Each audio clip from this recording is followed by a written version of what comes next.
In a quiet neighborhood on the edge of town, where kids still rode bikes until the streetlights flickered on, there lived a man named Jake and his dog, Shadow. Shadow wasn't just any dog. He was a retired canine, a war veteran, a canine hero with scars beneath his thick black fur and eyes that had seen too much. Jake had served with him overseas.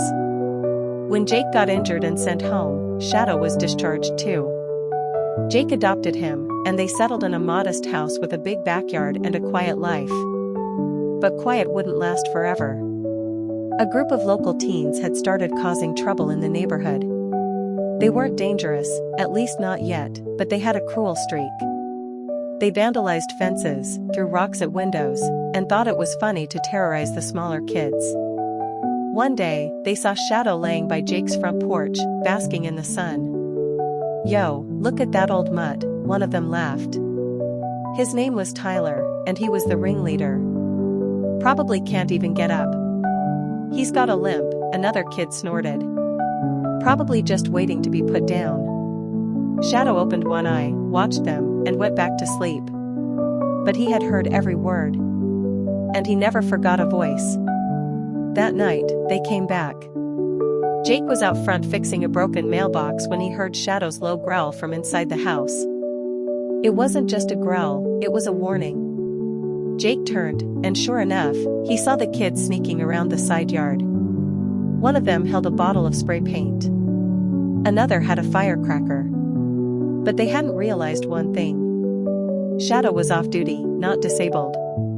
The moment Jake snapped his fingers and said, "Shadow, check," the dog went from resting veteran to active predator. Silent. Swift. Lethal. The kids barely had time to react.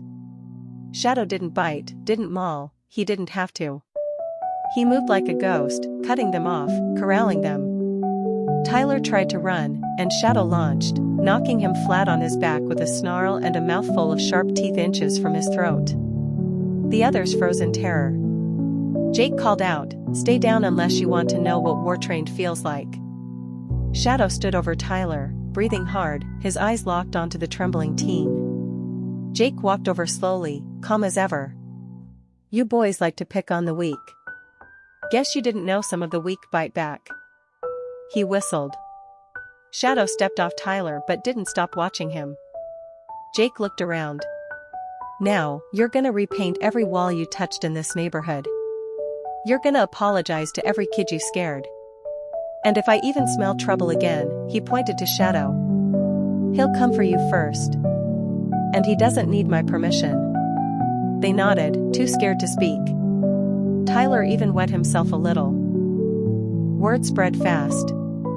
From that night on, the bullies left everyone alone. Kids walked safer, fences stayed intact, and Shadow earned a new kind of respect in the neighborhood. Some said he was a monster. Jake knew better. He was a protector, a brutal one when he had to be. But in the right hands, even a brutal dog could be the community's guardian.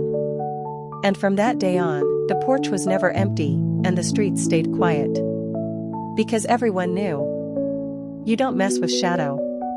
Not unless you want the war to come knocking.